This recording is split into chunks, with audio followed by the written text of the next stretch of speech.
안녕하세요. 축구 전문 기자 한준입니다.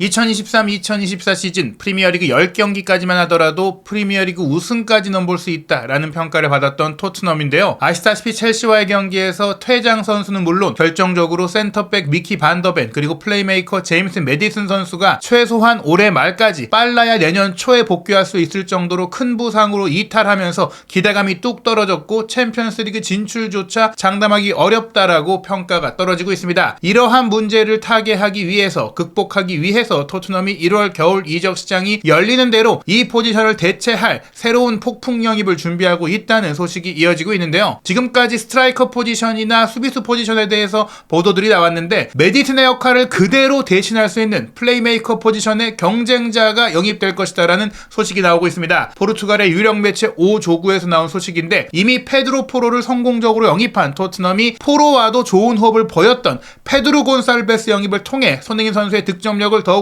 극대화할 수 있는 판을 만들 것으로 기대가 됩니다. 이 선수 어떤 선수인지 또 이 보도 어디까지 믿을 수 있고 어떤 내용인지 총정리해드리도록 하겠습니다. 제임스 메디슨 선수가 토트넘으로 이적한 이후 커리어 최고의 몸값을 자랑하고 있습니다. 토트넘 이적 당시 6천만 유로였던 가치평가가 이제 7천만 유로까지 상향됐고 앞으로의 활약에 따라서 여전히 젊은 선수다 보니까 8천만, 9천만까지도 갈 수 있지 않겠느냐 이런 평가가 나올 정도로 현재 토트넘 최고 가치 선수로 자리매김하고 있는데요. 이 메디슨의 부상 타격이 크죠. 첼시와의 경기에서도 메디슨이 흔들리면서 경기가 안 풀렸고 또 울버햄튼과의 경기에서는 토트넘 특유의 포스테코글루 감독 체제에서의 장점들이 거의 발휘되지 못한 경기로 인해서 메디슨의 의존증이 큰 거 아니냐 이런 얘기까지 나왔습니다. 이런 가운데 메디슨의 역할을 그대로 대신할 선수, 대체자, 경쟁자의 필요성이 대두되고 있는데요. 사진에서 보시다시피 페드로 포로와 함께 스포르팅 리스본의 포르투갈 리그 우승을 이끌었던 페드로 곤살베스가 토트넘의 레이더망에 들었다는 소식입니다. 포르투갈의 유력 스포츠 신문 오조구의 최신 보도에 따르면 최근에 있었던 스포르팅 리스본과 벤피카의 포르투갈 더비, 리스본 더비 경기 현장에 토트넘 스카우트진이 목격됐다고 하는데요. 사실 이 스포르팅 리스본에는 오래전부터 토트넘이 재영입을 추진했고 페드로 포로를 영입하는 과정 속에서도 언급이 됐던 마커스 에드워즈를 지켜보기 위한 것이라는 얘기들이 있었어요. 마커스 에드워즈 역시 공격 라인의 모든 위치를 소화할 수 있는데 무엇보다 이 선수는 좌우 측면 공격수로서 가운데로 치고 올라가서 득점을 할 수 있는 손흥민 선수의 장기적인 후계자이자 사실 지금 솔로몬도 부상이기도 하고 히샬리송도 매각될 수 있다는 얘기들이 나오고 있으니까 그 위치의 보강 선수로서 지켜볼 수도 있는데 지금도 주목되는 영입은 바로 메디슨의 부상 이탈 그리고 메디슨의 몸 상태와 컨디션과 경기력이 얼마나 회복될지 모르는 과정 속에 조바니 로셀소가 기대만큼의 경기력을 또 보여주지 못하고 있고 로셀소 같은 경우에는 여전히 이적설도 있는 상황이니까 1월 이적 시장이 열렸을 때 로셀소를 내보내고 또 최근에 투입은 됐지만 피지컬적인 문제를 극복하지 못했던 브라이언 힐까지도 어떻게 보면 정리를 하면서 그 자금으로 데려올 수 있는 것이 에드워즈와 곤살베스 이 두 명을 다 데려올 수도 있다. 혹은 에드워즈는 당장 급하진 않을 수 있으니 사실 손흥민 선수도 측면에 내려가서 플레이를 할 수가 있는 상황이잖아요. 스트라이커 포지션으로서 산티아고 히메네스를 토트넘이 지켜보고 있다는 소식 저희가 이전 영상에서 얘기 드린 바가 있는데 그 선수를 살리기 위한 또 방안으로도 플레이메이커가 필요하다. 메디슨 한 명만 가지고는 불안하다. 언제 또 다치고 또 어떤 이유로 경기를 못 뛸 수 있을지 모르니까 그 자리를 대신할 새로운 플레이메이커가 필요한데 바로 그 선수가 페드로 곤살베스라는 것입니다. 오조구의 보도 내용을 보면요. 페드로 곤살베스와 마커스 에드워즈가 다시 한번 토트넘 스카우트의 주목을 받았다라고 했는데 말씀드린 대로 에드워즈 역시 토트넘이 오랫동안 지켜봐 왔지만 곤살베스 역시 토트넘이 지난해부터도 꾸준히 지켜보고 있는 선수라는 소식이 나오고 있어요. 우선 토트넘 유스 출신이기도 한 에드워즈 같은 경우에는 토트넘이 여전히 재정적 권리 35%를 보유하고 있지만 그래도 절대적인 권리가 스포르팅에 있다 보니까 나머지 권리를 모두 사오려면 이적료를 지불해야 되는 상황이긴 합니다. 물론 에드워즈 본인도 잉글랜드 선수로서 또 토트넘 1군에서 경기를 못 뛰어봤고 프리미어리그 무대를 누벼보고 싶은 열망이 있기 때문에 구단 간의 합의, 선수 간의 합의가 이뤄지는 데 있어서 가격만 맞으면 되는 상황이긴 한데요. 다만 이제 에드워즈 같은 경우에는 2026년까지 스포르팅 리스본과 계약되어 있고 6천만 유로의 바이아웃 조항이 있는데 이 계약이 갱신되어서 8천만 유로까지 바이아웃이 상향될 수 있다는 얘기가 나오고 있어요. 적지 않은 금액이죠. 말씀드린 대로 에드워즈 에드워즈의 포지션은 토트넘이 지금 당장 큰 돈을 쓸 정도로 급한 건 아니에요. 오히려 더 급한 쪽은 메디슨이 와서 채워지긴 했지만 메디슨이 딱 빠지니까 너무나 크게 전술적인 공백이 생긴 페드로 곤살베스, 새로운 플레이메이커를 영입하는 것인데, 페드로 곤살베스 같은 경우는 현재 계약에 있는 바이아웃 조항이 8천만 유로라고 합니다. 에드워즈가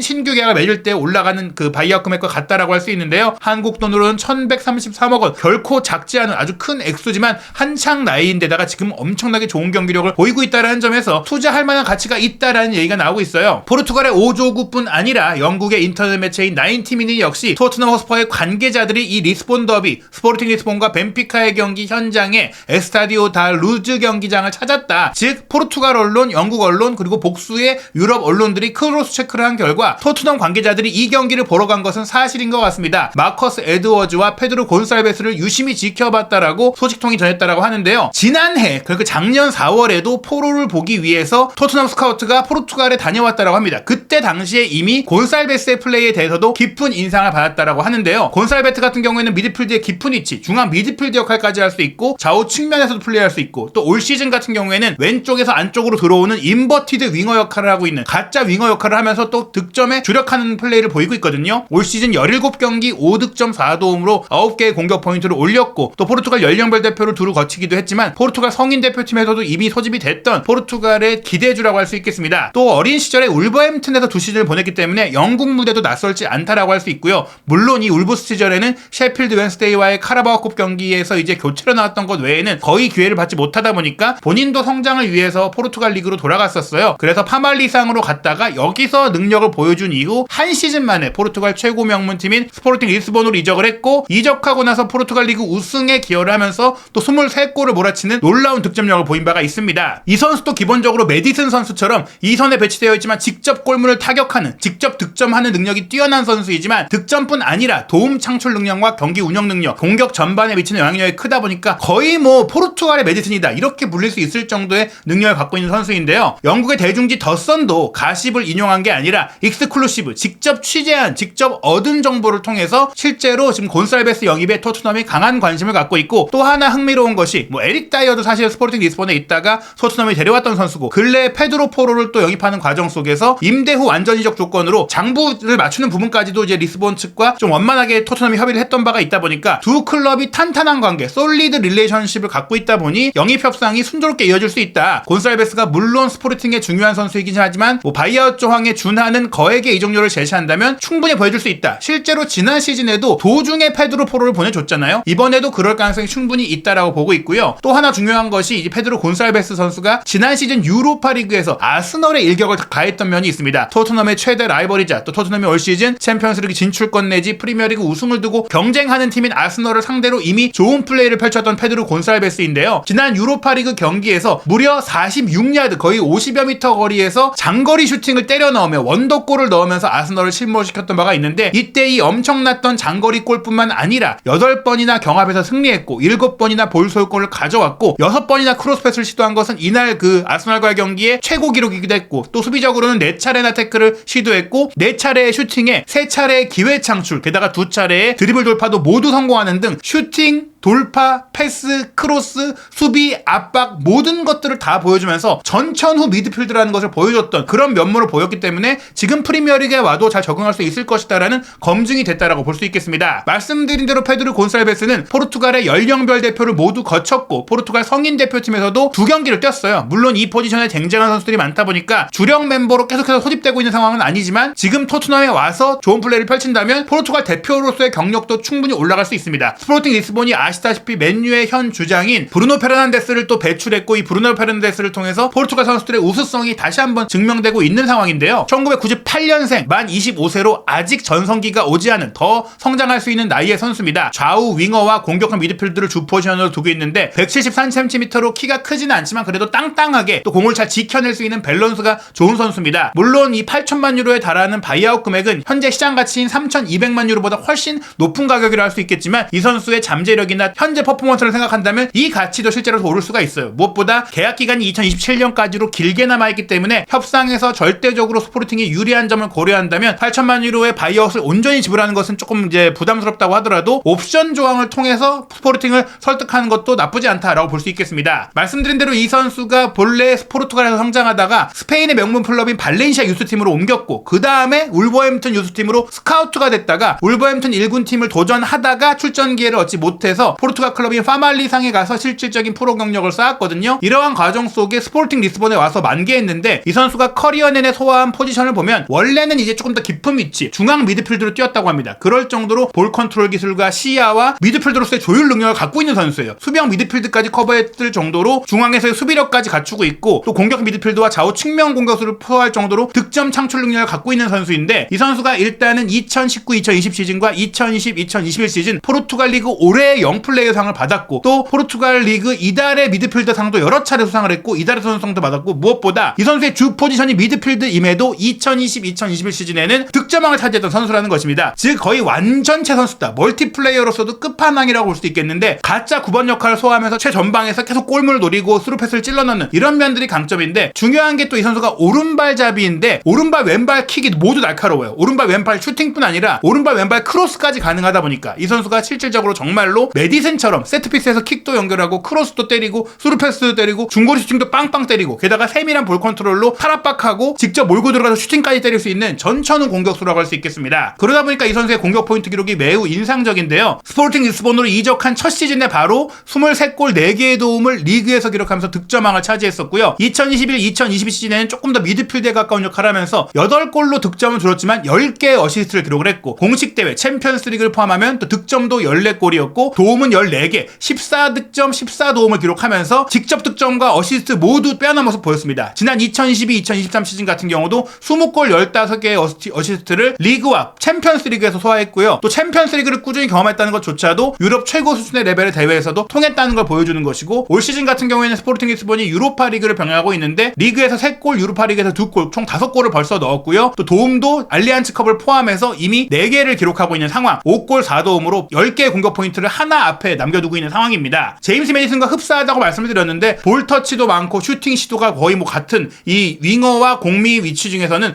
97%에 해당할 정도로 굉장히 누구보다 많이 슈팅을 때리고 득점도 많이 올리고 있고 근데 이 선수가 혼자 욕심내면서 골만 노리는 선수가 아니라 기회 창출도 85%에 달할 정도로 아주 높은 득점 관여도를 보이고 있는 선수다라고 보실 수 있겠습니다. 실제로 이 선수가 하이라이트를 보면 슈팅으로 골을 넣는 장면이라든지 거의 공격수에 가까운 역할을 많이 하지만 패스도 기가 막힌 플레이가 굉장히 많아요. 지금 보시면 왼쪽 하프 스페이스에서 중앙 공격수가 배우로 들어갈 때 수비 2명의 틈 사이 풀백과 센터백 사이를 딱 찔러 넣는 패스 같은 경우는 손흥민 선수가 배우로 들어갈 때 타이밍과 거의 잘 맞는다고 볼 수 있겠고 지금 아래에 있는 장면 같은 경우도 배우 후방에서 오른발로 배우를 탁 찔러 넣는 로빙 스루 패스를 찔러 넣어서 공격수가 논스톱 슈팅으로 득점을 할 수 있게 또 바로 어시스트를 했던 그런 장면들이거든요. 이 장면 같은 경우도 이제 본인이 2-3명, 3-4명의 수비를 끌고 다니다가 사이드로 공을 빼주면서 컷백을 유도하는 장면이었고 또 이 장면은 오른쪽에서 가운데로 치고 들어오고 접고 들어오다가 공격수가 오프사이드 탭을 무너뜨리고 들어갈 때 적절한 타이밍에 스루 패스를 딱 주는 장면들이 있었습니다. 이 선수는 좌우 하프 스페이스를 가리지 않고 거의 프리롤에 가깝게 이곳저곳에 갔을 때 양발을 잘 쓰기 때문에 어느 위치에서든지 슈팅 때릴 수 있고 패스를 줄 수 있으니까 상대를 현혹시킬 수 있다. 메디슨의 판박이라고 볼 수 있는데 어떻게 보면은 기술적인 세밀함에 있어서는 메디슨보다 조금 더 높다라고 할 수 있어요. 다만 이제 메디슨이 6번 미드필더, 8번 미드필더 밑으로 내려가서 후방 빌드업을 하는 데 있어서는 또 피지컬적인 면에서는 곤살베스보다 나을 수 있지만 공격 창의성 면에서는 곤살베스가 훨씬 나을 수가 있고 무엇보다 오른쪽 풀백으로서 인버티드 풀백으로 활약하고 있는 페드로 포로와는 이미 스포르팅 리스본에서 몇 년 동안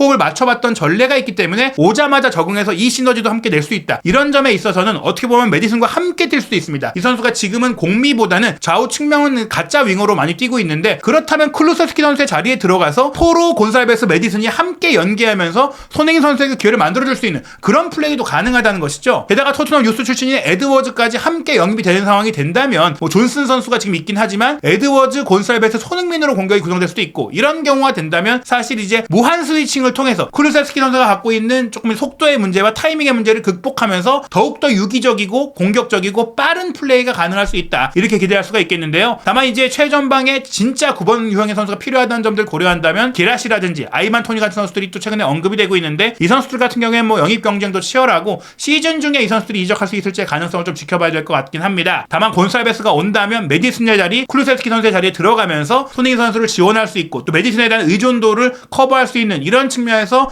기대가 되는 영입이라고 할 수 있겠고요. 다만 말씀드린 대로 거액의 바이아웃 금액이 있다 보니까 어떻게 또 레비 회장이 협상을 하고 시즌 중에 데려오기 위해서 어떻게 또 협의가 될 수 있을지, 설득이 될 수 있을지는 지켜봐야 할 것 같습니다. 이 위치 외에도 올 시즌을 끝으로 레스터시티와 계약이 끝나는 은디디 같은 경우도 메디슨과 이미 레스터에서 합을 맞춰봤던 미드필더라는 점에 있어서 기대할 수 있는 영입이고, 또 맨시티에서 확실히 전력의 판정을 받은 켈빈 필립스도 언급이 되고 있고요. 중요한 수비라인 같은 경우에는 본머스의 켈리라든지 맨넨글라드바흐의 이타쿠라코, 그리고 드라고신 등이 거론되고 있는데 아직 이적 시장의 문이 열리기 전까지는 시간이 있고, 또 이 선수들 같은 경우에는 다른 영입 경쟁팀들도 있다 보니까 시시각각 변화한 상황들을 살펴봐야 될 것 같습니다. 과연 토트넘이 올 시즌 이 위기의 상황을 극복할 수 있는 1월 이적 시장 좋은 영입을 통해 후반기에 다시 한번 우승을 꿈꾸고 또 챔피언스리그 진출을 이룰 수 있는 전력의 발판을 만들 수 있을지, 한준TV와 함께 프리미어리그 최신 소식, 손흥민 선수에 관련된 해외 축구 이슈 확인하시기 바랍니다.